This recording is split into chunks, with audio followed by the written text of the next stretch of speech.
We bring in Christian Whiton, formerly of the Bush and Trump State Department experience. Nice to see you, sir, as always. Noteworthy what David Lee Miller didn't say, which is that the Syrians really haven't responded at all. We're waiting for him to talk at the UN, but they haven't done anything. They didn't hit Israel. They sort of took their licks.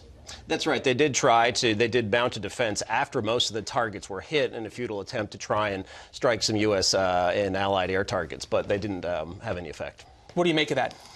Well, I think it was a good strike. I think it succeeded. I think it degraded Syria's ability to use chemical weapons and restored deterrence. It restored the credibility of the White House, of the Oval Office, of the presidency that was lost when Barack Obama crossed the red line. In 2017, they launched a chemical attack. We basically succeeded in blowing up a couple of airplane hangars that had airplanes that couldn't fly in them. That cost $58 million. We just spent hundreds of millions of dollars of Tomahawk cruise missiles to blow up a couple of buildings that we knew had chemical weapons inside, and we hadn't done anything for months about. So isn't this sort of saying to Assad, look, you can do whatever you want.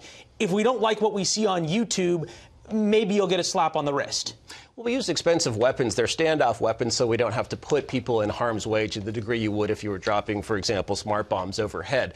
The message is clear, though, and there was a cost. And also, Assad has had to duck, as have the Russians. They sent a big part of their air force to Iran, and that may stay there for some time. So we have set back his ability. But remember, we're not trying to manage the outcome of the Syrian civil war. Come on, though. But the message to the Russians was, if the Russians threaten us and say, our red lines are you can't hit anything with any of our people around, we didn't. We didn't take out Syria Command and Control. We didn't take out any of the units that were involved in this attack.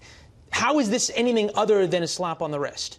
Well, I think, again, if you're looking at their ability, I mean, it's fairly easy to make chlorine weapons. They also use sarin weapons. That's a little more sophisticated, and we've degraded their ability to use those and to develop those. But, of course, they'll still have that capability. It just shows that there's going to be a cost, and it's not cost-free. But we don't want to, the president is adamant that we not do another Iraq in Syria, that we not get involved, that we not do regime change when we don't know what the outcome that will be. And we don't want to weaken, frankly, Assad so much. This is a war that's gone on for 7 years, 400,000 people dead. Yeah. And, there comes a point where we should say maybe no more. Noteworthy that we're now hearing from our Jillian Turner, who's been able to confirm that it was, at least by the U.S.'s standards, both a chlorine and a sarin attack. And they seem to think that they have that nailed down. We have not seen any evidence. And so far, basically from the Pentagon and from State Department, we've just heard trust us, trust us, trust us. But it brings us back to the point of, when does the United States make sure they get the message whether the phone rings or not? Because we heard these exact same talking points from the Trump administration a year ago, and it didn't work.